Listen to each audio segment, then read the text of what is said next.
You're watching Paramount with Nightstand. I'm Dick Dietrick. Tonight on Nightstand, we look at sexaholics, the problem, the cure, and where to meet them.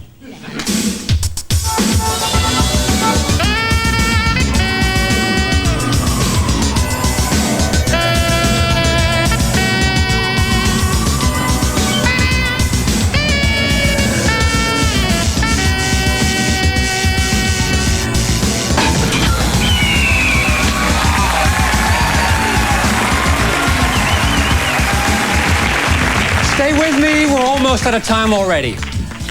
Sexaholics. There's more among us than you might think. In fact, the person right next to you could be a sexaholic. Take a look. See what you think. Researchers tell us that 2 out of every 40 people are sexaholics. Put more simply, that's 1 out of every 20 persons. Our first guest is one of those 2 of that 40.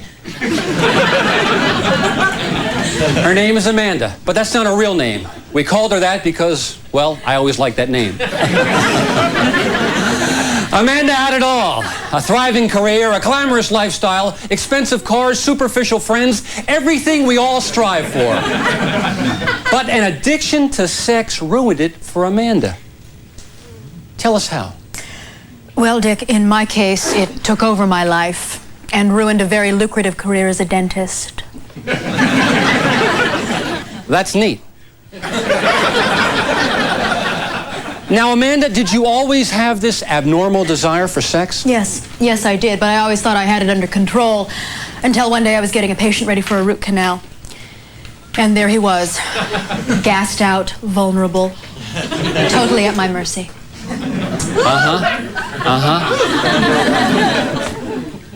Then what happened? Well, I guess he told his friends what a great root canal he'd had. And then those friends started calling and making root canal appointments of their own. Right, so more and more root canals. So, Amanda, while all these root canals are being performed on all these men, what were you wearing? I was wearing a tube dress with a lab smock over it. Interesting choice. Go on, I'm sorry, you're a dentist. Please. Well, the next thing I know, I'm seeing 20 to 30 male patients a day. I've got 4 rooms going at once, and all of these men are just lying flat on their backs. I want to stop you. Here's a question here. Hi. Hi. You said you did 20 to 30 guys a day. Did that satisfy you? Yes, it did. For a while. For a while. And then I started making out calls, visiting patients at their homes. Amanda, and when you made these out calls, what were you wearing? The tube dress. You stayed with a tube? Right. Okay. Now, at this point in your life, the strain on you must have been enormous. And it's at this point that you got caught, didn't you? Yes, I did. This is very painful for you, isn't it? Yes. Take your time. Okay, start now. Well, one of my patients' wives found out about it and made an anonymous tip to the ADA, who then caught me in a sting operation. A sting by the American Dental Association, those bastards. Now, we've actually got a film clip of this that was used in court. Am I correct? That's correct. Hal, can you put that clip up on the monitor, please? Okay, what do we have here? That's my patient's room. They hid the camera in the overhead mirror. That's a great picture. Is that a Sony camera? I asked because... Oh, here we go, Ride 'em, cowboy. Yeah, and the ADA comes in, and you're busted, the cuffs go on, book 'em, Dano, murder 1. Must have been very humiliating for you. Yes, it was. I hated myself. And it's at this point, the lowest point of all in your life, when it seemed like your whole world had caved in on you and come to an abrupt end. Amanda, what were you wearing?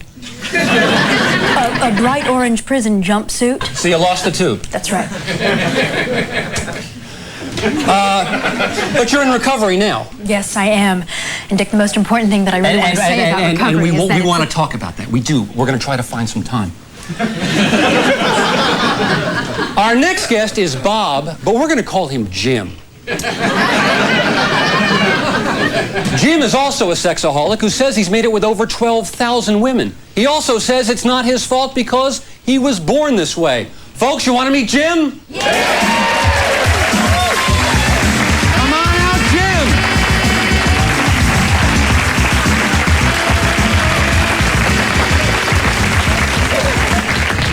You're the man, Dick. I appreciate it, Jim.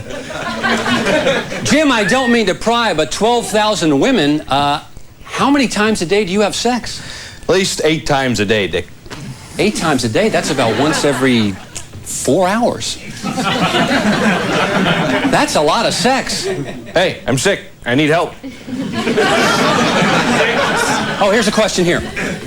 Yeah, Dick, I'm Alan from Cleveland, and I really like your show. Oh, thanks, Alan. Where are you from? Cleveland. Cleveland, great. What's your question? Yeah, Jim, you say you're sick. Well, when was it you realized you had a problem? Ooh, good question, Jim. Hey, I'd say that goes back to nursery school. My wife caught me with my kid's teacher.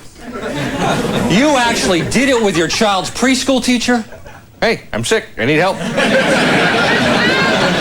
It's a disease.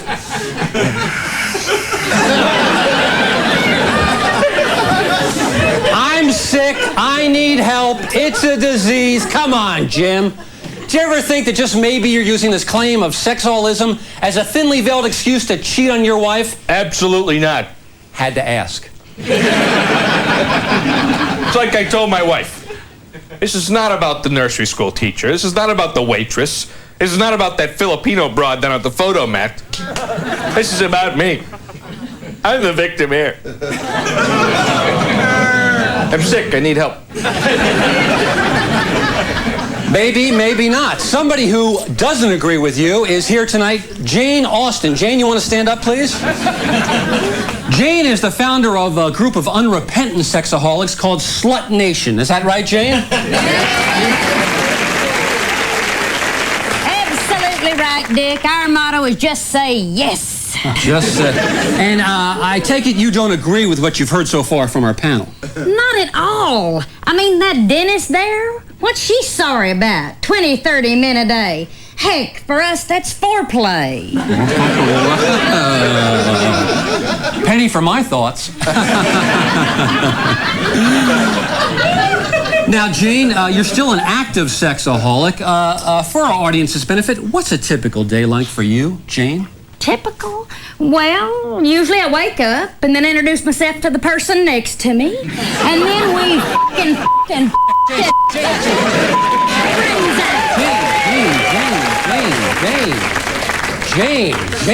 Jane, we haven't heard language like that since our Crips Mother's Day special. You know, folks, there's another side of sexaholism. Because of their sexual appetites, some men have actually died. We're going to talk to one when we come back.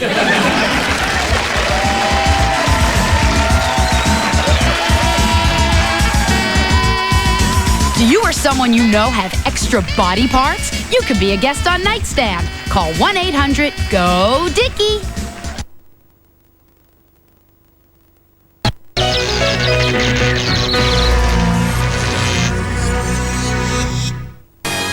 Okay, contestants, you now have 14 seconds to guess what you and Paramount have in common.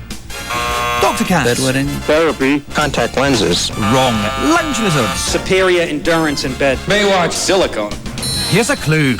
Politically incorrect. Farming. Underwear. Sex and violence. A-list. Do you know? Kennedy. Robert De Niro. The A-list! You're all wrong. What you have in common is Comedy Central, tomorrow from 10 to 12. 4 fiendishly funny US shows bundled up and brought to the UK courtesy of Paramount. How clever.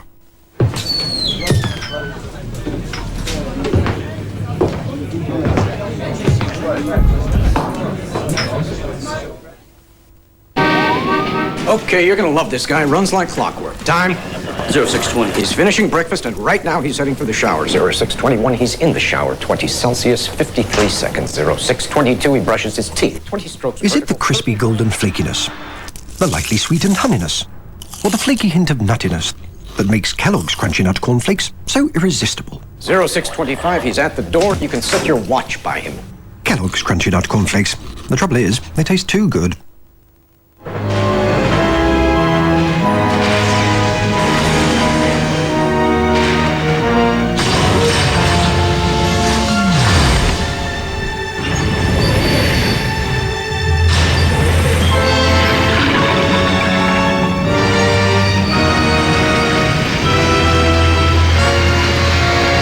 The Indiglo Nightlight. Brilliant watches from Timex. Nick, that's my boyfriend. He still feels bad about it. It's as much my fault, I guess. I got in the car with him. Not that he was drunk, I wouldn't have then, but he'd only had a couple. Anyway, we're still together. Although sometimes I think he's only with me because he feels guilty. Then again, I wonder if I'm only with him because I'm scared I won't get anyone else.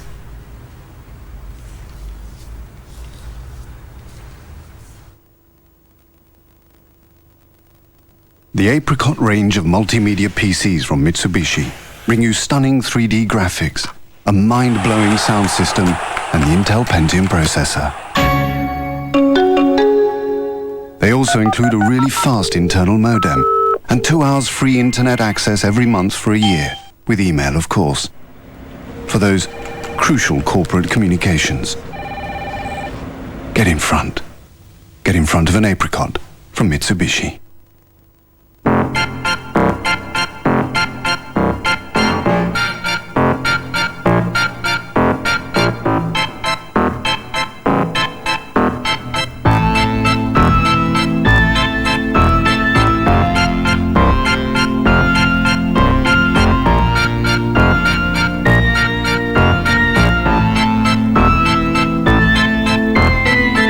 Action from Strepsils for severe sore throats.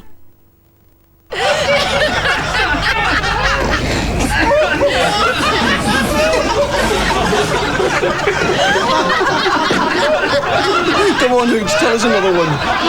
Okay. So, a man walks into a bar. Do you have an active sex life? Dr. Katz has all the qualities I look for in a man. I mean, he's completely and utterly unavailable. Yeah. He's caring, sensitive, obviously rich. Have you taken any medication? And we both have a history with screwed up people. My mother would say, why don't you use the bathroom at school? Because I live here! I think the genius of the program lies in the writing. I said, you want to go back to my place? It's true. She goes, you're not going to kill me, are you?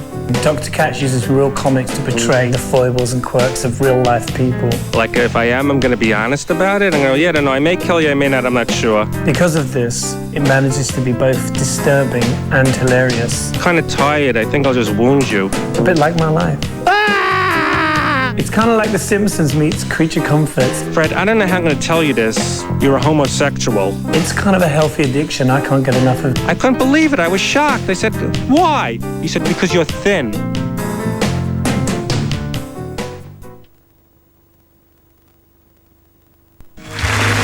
From Monday on Nightstand. Great throw-up stories. Okay, let's recap. You're in Mexico City. You're drunk. You're wearing a new white suit. You've just bought a chimichanga from a street vendor. You start coughing. Then what happens? Only on Nightstand.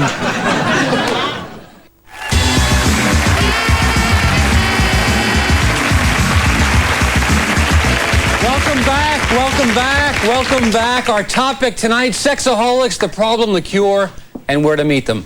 You know, folks, so far we've heard a lot of mumbo-jumbo, but here to put it in perspective is the author of many self-help books, including his latest self-help book entitled Stop Me Before I Help Again. Please welcome back Dr. Lonnie Lanier.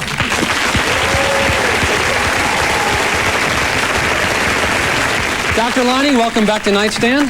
Hey, it's good to be back, Dick. Dr. Lonnie, quickly, 5 words or less. What is a sexaholic?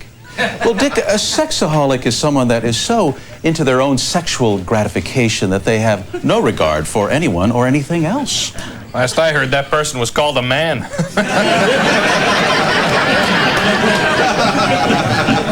Hey, I'm sick. Yes, you are, Jim. But it is better to be sick and in charge than unhealthy and at large. Well, Dr. Lonnie, that's a great rhyme or rap. But Dr. Lonnie, for those people out there who don't know they're sexaholics, what do we say to them? I'm glad you asked that question because my staffs at the Lanier Institutes located throughout the greater Las Vegas area I put together 4 questions that could tell somebody if they are a sexaholic. Oh, terrific, terrific. Marty, can you put these up on the monitor? And you folks at home, watch your TV sets. Well, Dick, sign number 1. Do you think about sex at least once a week? Number 2, when you're having sex, do you think about sex? Number 3, do you consider your genitals as sexual organs? Number 4. Number 4. Do you love to catch dogs in the act? Come on, Doc, you throw that one in about dogs and that covers just about everybody. Yeah, I think we have a caller. Caller, are you there? Yeah, hi, Dick. This is for the lady in the drab suit. Amanda. Yeah. Okay, you say that you're a sexaholic in recovery. How long have you been clean? Well, in recovery, we don't actually use that term. All right, then how long have you been dry?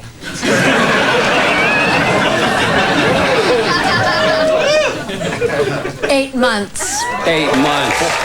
But Amanda, 8 months? You must be a veritable desert.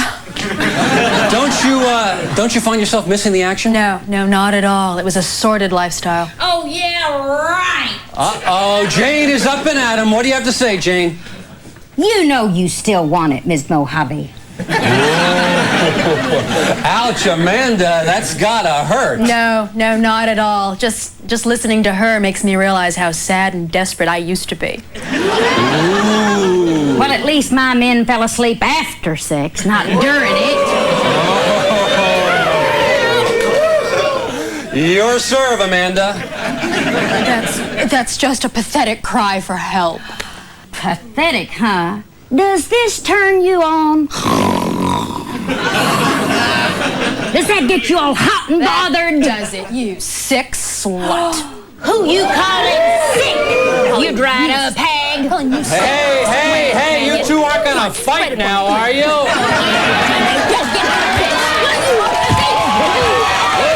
Dr. Lonnie, what are we seeing right now?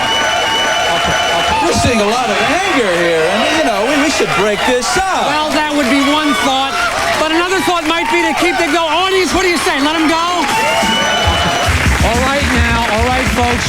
We've all heard the speech about staying in our seats. That goes for our panel and our audience alike. Any more outbursts like that, I'm going to have to ask you to keep it down. Folks, so far, all the sexaholics we've seen have had their sex with a partner. Our next guest is a do-it-yourselfer. Isn't that right, Dr. Lonnie? Yes, Ed came to our newest clinic in Branson, Missouri, about a year ago with a problem. You see, Dick, for the last 10 years, he's been a compulsive masturbator. Can we say compulsive? Forgive me, Dr. Lonnie. I came up with the ad lib and I just wanted to sneak it in. Folks, you want to meet Ed? Yeah! Come on out, Ed!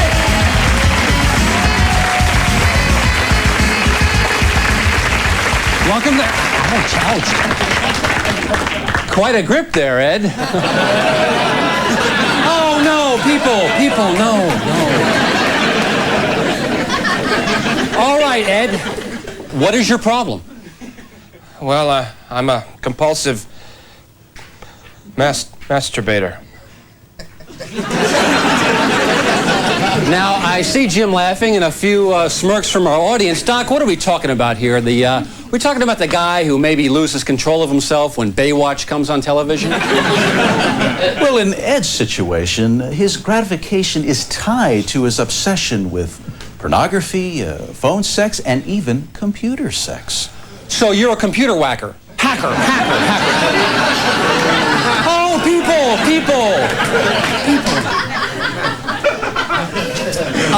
Ed, let me ask you this. How did you find Dr. Lonnie? Was it his reputation, his experience?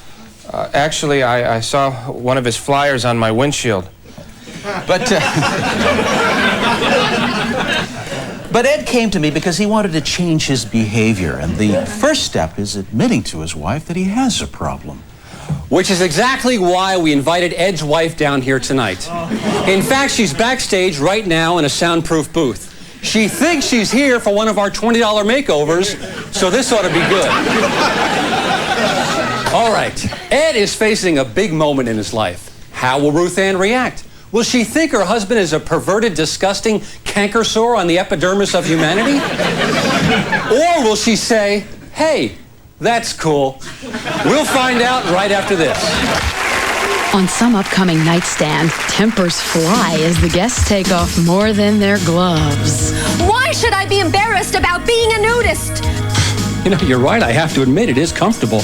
Right here on Nightstand.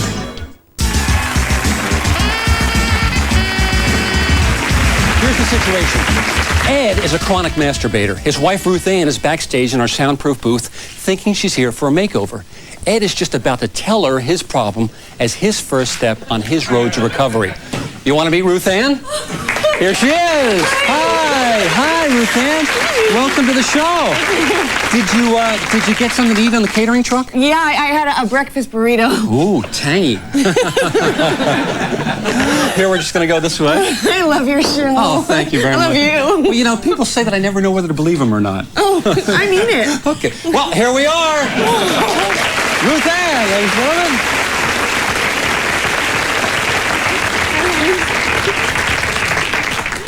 You must be the hairdresser. No, I'm Ed's therapist. Ed's therapist? Yeah, Ruth Ann. Ed has something that he wants to tell you. Don't you, Ed? What is it, honey? Ruth Ann? I can't. Yes, you can, Ed. Think about all those years of tension and stress. Tension and stress? Let it go, Ed. Free yourself. Come on. What is all this about? Ruth Ann? Yeah? I'm a compulsive autoeroticist. A what? Let me handle this, Ed. Ruth Ann, what your husband's trying to say is, well, he's played a few too many games of 5-on-1. He likes to wax the dolphin, polish the bayonet. He strangles the pumpkin. You mean he spanks the monkey? Big no. Ruth Ann, I've been living a deception. I've wanted to tell you for a long time because it's not fair to you, and I just didn't want to go on embarrassing myself like that anymore. Embarrassing yourself? And I invited the neighbors. Ruth Ann, how could you not know something was wrong, huh? I mean, we haven't had sex for 15 years. Oh, Ed, I just thought that was because we were married. Ruth Ann, honey, listen. No, don't honey me. And you can just keep those hands to yourself. You are sick. Hey, we're all sick. We need help.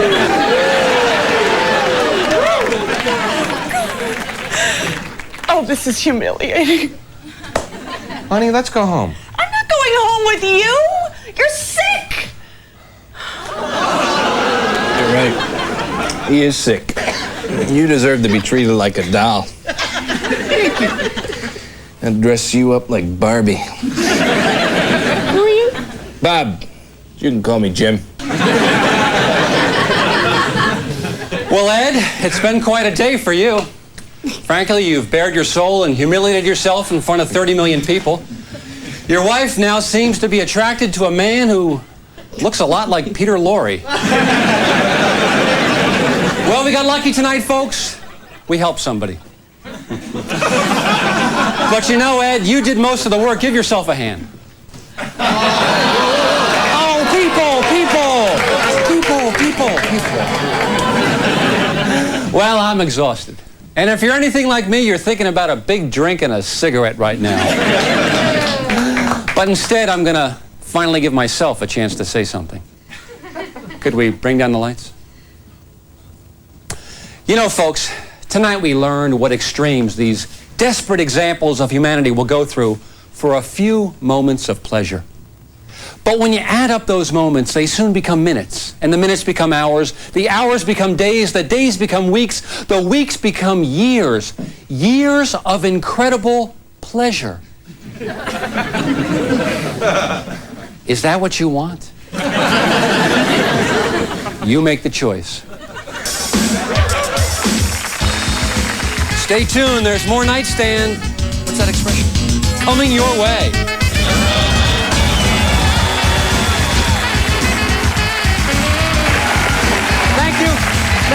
Thanks, folks. Good evening. Tonight, a hard-hitting look at one of the most explosive, controversial topics facing society today.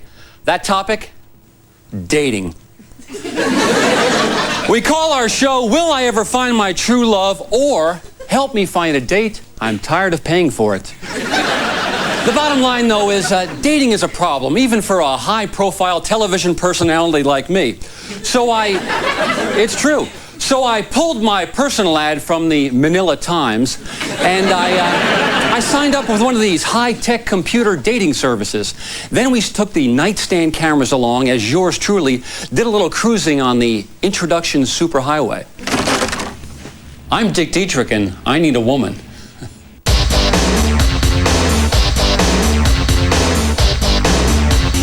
We have lots of wonderful, attractive women that could be just what you're looking for. Physical beauty is not that important to me. Well, it's important, but it's not the main thing. To me, the main thing is what's in a woman's ticker. I have to know what's in her ticker. And after I find that out, I leave the ticker and I go north to the noodle. I have to know what's on her noodle. Then it's like a horse race. Noodle, ticker, ticker, noodle, noodle, ticker. If the noodle's out ahead, the ticker has to catch up. Ideally, it's a photo finish. Great. We take Visa. All right, Mr. Dietrick, we'll have your perfect date by the end of your show. Terrific. Well, I can't wait to see what happens. Now, computer dating may be affordable for a fortunate celebrity like me, but what about people who aren't on television? Real people. Like our first two guests, Ross and Diana. Two individuals, one problem. They can't get a date. Ross, what's your problem? Well, I don't know. I just can't seem to find a woman that... Likes you? Yeah. Uh-huh. And if you were to find this woman, what would she be like?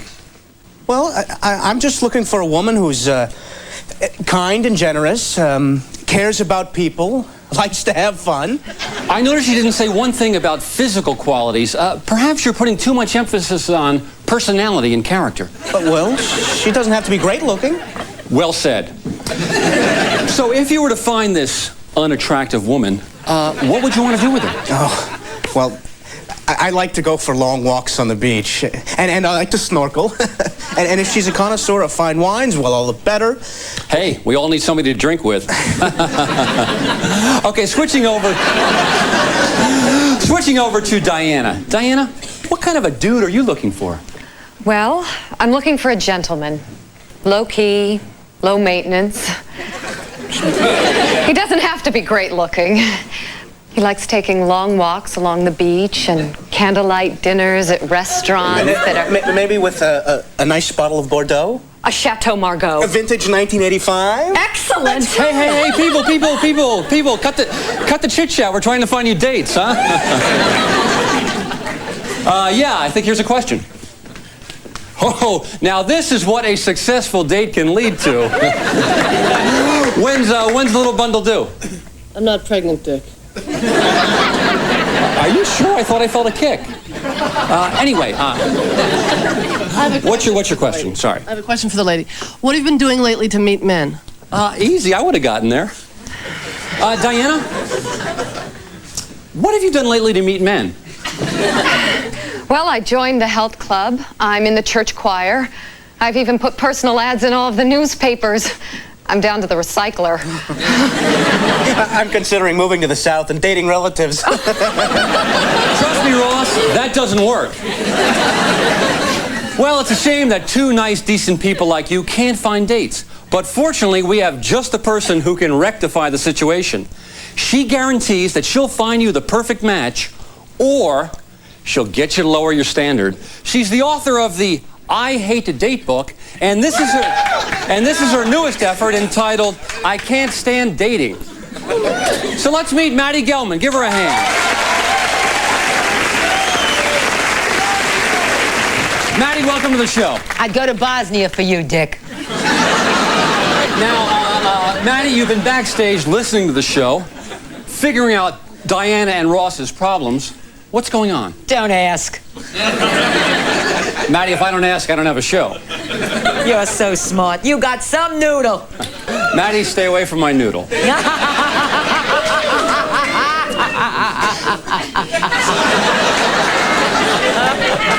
Now, Maddie, your service is called the human touch because you don't use computers, do you? No. People are not computers. They are houses.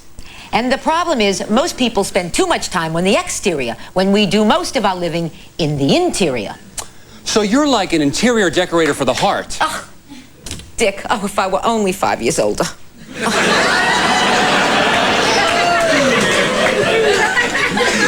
Well, we all need a dream. Anyway, Maddie, what is Ross's problem? Ross, life is like a room, and the most important part of any room is the couch. What kind of couch are you? A love seat? Wrong. A sectional. That way you can rearrange your personality when you need to. Okay, Maddie, I'm going to go with you on the sectional, but what kind of fabric are you going to put them in? Well, some people like their sectionals decorated in conservative staid fabrics, while others like theirs decorated in flamboyant floral prints. Well, that would be a homosectional. Well, Maddie, let's get off the metaphors and let's talk turkey. What can Ross do to meet people? Where can he go to meet people? Where else? The supermarket. Bingo, I just got an idea. Folks, you want to see Ross in action? Okay. Miller, I want you to take Ross down to the supermarket and see what he can check out. We'll check in with you later, all right? Well, I don't know. Is it okay with you? In the meantime, Maddie, let's talk about Diana. What's going on with her? Well, I spent 15 minutes with Diana backstage, and I feel like we're practically best friends. I'm wearing her lip gloss. Now, Diana, let's hang the drapes and see if they match the carpet. Maddie, these metaphors, please, I'm asking you nicely. Okay? Diana, what did you tell Maddie about yourself backstage? Well, I told her that it seems that all the guys I go out with are jerks. That's because you're setting your sights too low. Now, prior to the show, I was hanging around the men's room, and I met at least 7 gentlemen who I think would be perfect matches for Diana, and I've whittled it down to 3 wonderful choices. Ooh, and we're going to meet those gentlemen in our next segment. And if I know Maddie, by the end of our show, our Lady Di will have found her own Prince Charles. Stay tuned. Stop it. Okay, we have a show coming up on odd couples. We need a couple where the husband is really skinny and scrawny and the wife is a big honkin' chubby chub. If you meet that description, give us a call.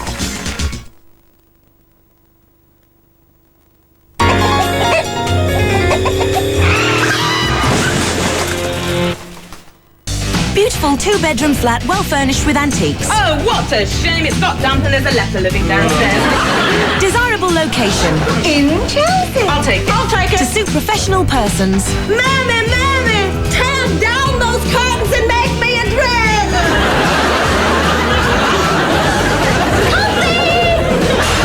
£200 per week. And a £50 deposit.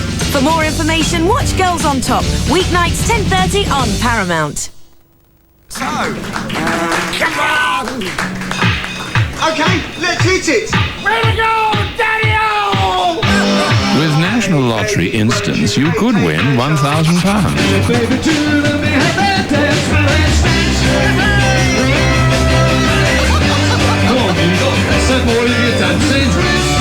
Or £5,000.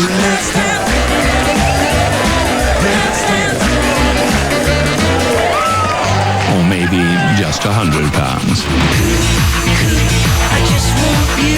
Forget it all for an instant.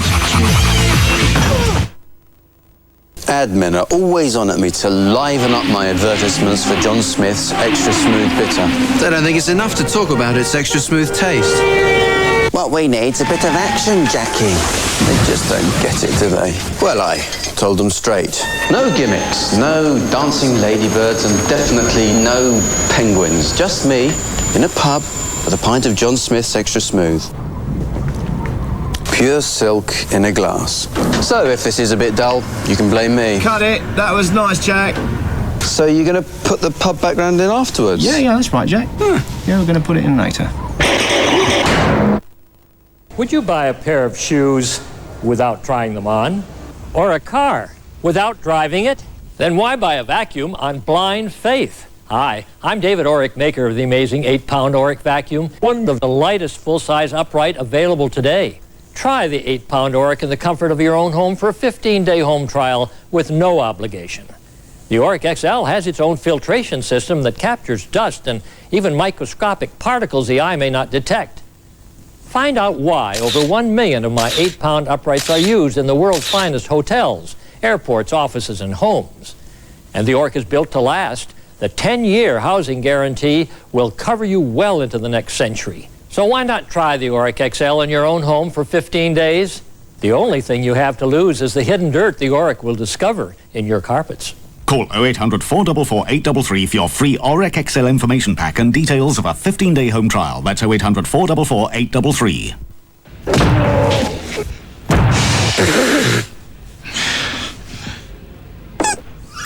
Beecham. Beecham's actually... I've never seen a heavier dose of flu.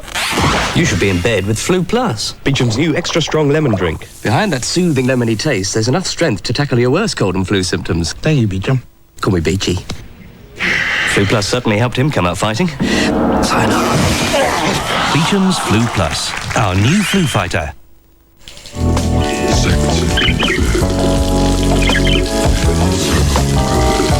Beware! Polaroid cameras! Under £30! Paramount Presents brings you some of the choicest cuts from its homegrown humour. I'll take the lot of you on! Come on! Offering more flavour. Would you like a cup of paint? I've had 4 cups today. More variety. Oh man, this is great news! This is fantastic! And more laughs. All right, mate, good on ya! Paramount's prime cuts of homegrown comedy. Serving 100% humour with no awful extracts. Paramount Presents Wednesdays at 11. The best way to keep dental hygiene, I think, is 2 times a day at least brushing your teeth. The dentist said it to me when I was about 9 and I've always followed it, you know, so I go up and down like that. I'm not so good with my left hand. So this side of my mouth is very, very placky. What are you trying to do? We used to have to go to church. Make us puke! Because his breath used to melt the kids. I smell something stinky! I do believe in the Tooth Fairy. Well, time to pay up. I do believe that he's there just like Father Christmas is. When I was younger, I must have been about 13, I had a bar of chocolate and it went down into one of my bad teeth. It was the worst pain I've ever encountered. Happy, happy, joy, joy. Happy, happy, joy, joy. Happy, happy, joy, joy, joy. I don't think you're happy enough. On an upcoming nightstand, he wants to marry his younger sister. But first, he'll need a divorce from his older sister. They're French kissing cousins, only on Nightstand. Welcome back. Now, while Ross is on his way down to the supermarket, let's turn our attention to our dating dud Diana, who thanks to matchmaker Maddie Gelman, has a stable of studs for Diana to choose from. So, Diana, are you ready? Yes, I am, Dick. Okay, let's meet our eligible bachelor. Bachelor number 1 claims to be a hopeless romantic. He's a brown-eyed, 6'2" doctor who runs marathons and loves long walks on the beach. Diana, say hello to Kirk. Hi, Kirk. Hello, Diana. Bachelor number 2 is a former diving champion who now owns his own gift shop in West Hollywood, California. Diana, say hello to Evan. Hi, Evan. Buonasera, Miss Thing. Well, a Frenchman. And bachelor number 3 is an asbestos miner who's a self-admitted workaholic. Hey, no smoking here, no smoking. I'm sorry, I didn't see the sign. Hi, Diana, what's shaking, baby?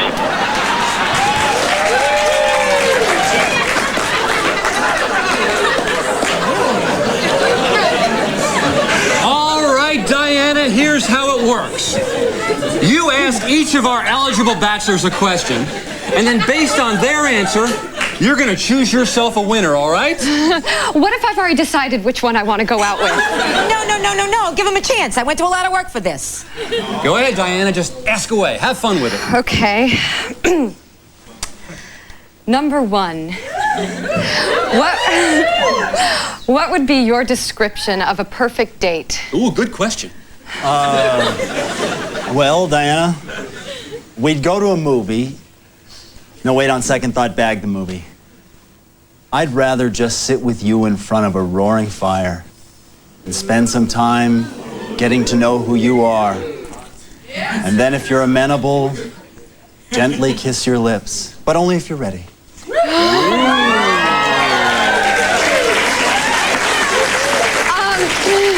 Are you sure I can't pick now? No, trust me, this next one's even better. Go ahead, Diana. Okay. Bachelor number 2. Describe your perfect date. Hey, another good question. Well, I think I'd invite you back to my place and make you a mimosa. And then we'd watch my Valley of the Dolls video and make fun of Patty Duke. And then for dessert, I'd do your hair.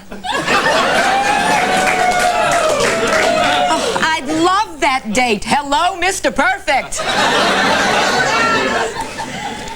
Okay, Diana. Let's move this thing along.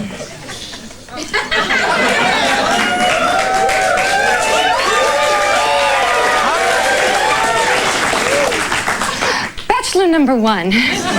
If you were a salamander... Hey, what about me?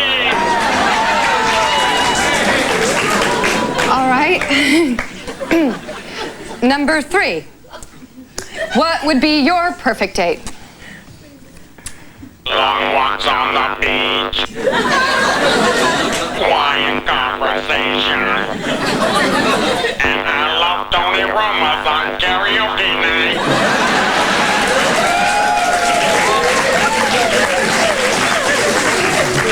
All right, Diana, you've seen him. You've heard him.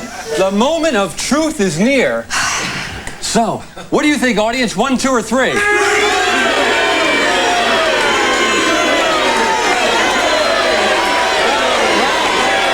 screaming for 1, 2, and 3. Maddie, what do you think? 2. I think it's a win-win-win situation. Well, Dick, I think I'll take that. No. Before we get to the interesting stuff, let's go to Ross down at the supermarket where he's trawling the aisles shopping for a honey. Oh, here we are. Now, we've got a hidden camera. We've given Ross an earpiece. Can you hear us, Ross? Yes, I can. Hi, Ross! This is not good. He's acting like an insane person. Yeah, Ross, just take it easy. Okay. Oh, no, not the baskets, Ross. They make a man look wimpy. Is that true? Women prefer men with big baskets? Oh, come. Oh, people. Okay, here we go. Here he is. Ooh, babe check in aisle 5. That's always been my lucky aisle. Ross, yes, in the blue. Go. Come on, Ross. Come on. Attaboy. Oh, it's like a Clydesdale now. No, that's Come on, okay. Ross. That's okay. Women like to be chased. Oh, Ross, now, pick up a product and initiate some conversation. That's a good idea. I'm a pro. You know, I find this to be the most absorbent. And shreds less, too. Bad product choice, Ross. But you know, you're right about that shredding. Ross, snap out of it, you schlub. Come on, don't be discouraged. Go down to the produce section. That's it. Yeah, if you can't score in produce, something is seriously wrong. Really? All right, now, remember to be cool. Head towards the roughage. If women see you there, they'll think you're healthy. That's it. Oh, look, see apples.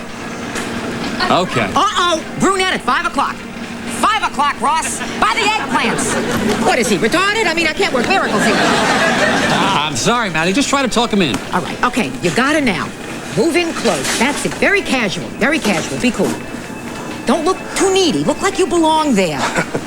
That's it. Grab a vegetable. Get a vegetable, Ross. Good. Okay.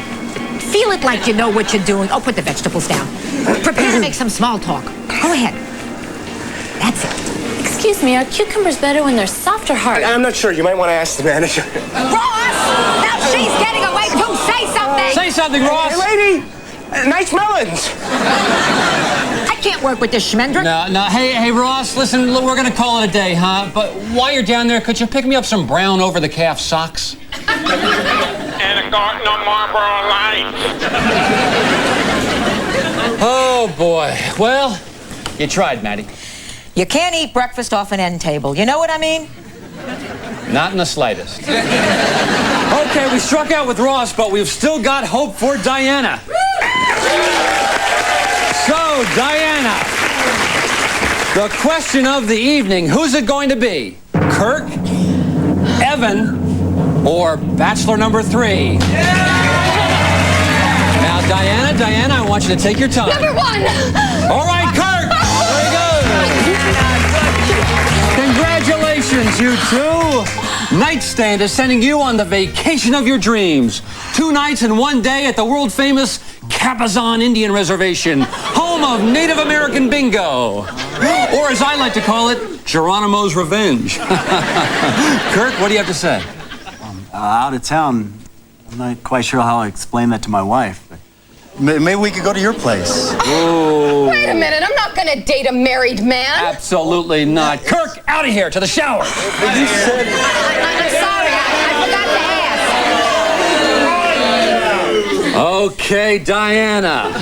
Here's the question. Who's it going to be? Evan or Bachelor number 3? Come on, Diana. Oh, all right, I'll take number 2. I won? Oh my God, thank you, Tony Robbins. Congratulations. Evan, you're headed for a big time on the old reservation. What do you say to that? I love bingo. But, I was wondering, would you mind terribly if I brought along my young Asian nephew? I'll take care of this one, Diana. Look, it's Keanu Reeves. Where? Over there. Okay, Diana. Here's the big question of the evening. Who's it gonna be? Bachelor number 3? I declare number 3 the winner. Come on up here. Come up here, you. What do you say, number 3? I'm so happy. I can hear it in your voice. I can't go out with him. Why not? Well, what religion are you? Methodist. That's great. I'm Lutheran. It would never work. Oh, no, Maddie, come on, do something here. Diana, you gotta give him a chance. Listen, he does a terrific Darth Vader. Show her. Come over to the dark side, Luke. Oh, what is that terrific or what? You'll never find another man like this. Let's go.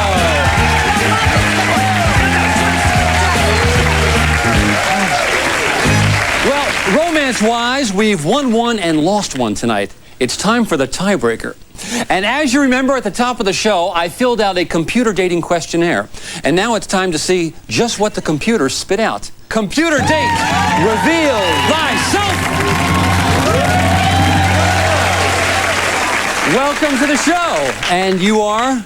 Heather. Well, nice Heather we're having. Well, there there you have it. Computer dating really works. Now, normally at this time, I'd lower the lights and give you my closing thoughts. But tonight, I think I'll lower the lights elsewhere and see how this woman's ticker feels about my noodle. Good night, everybody.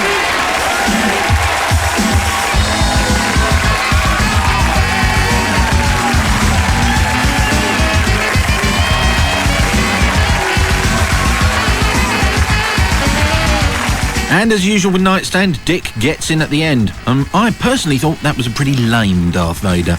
You see, because he wasn't doing he was just had it in his neck and was like,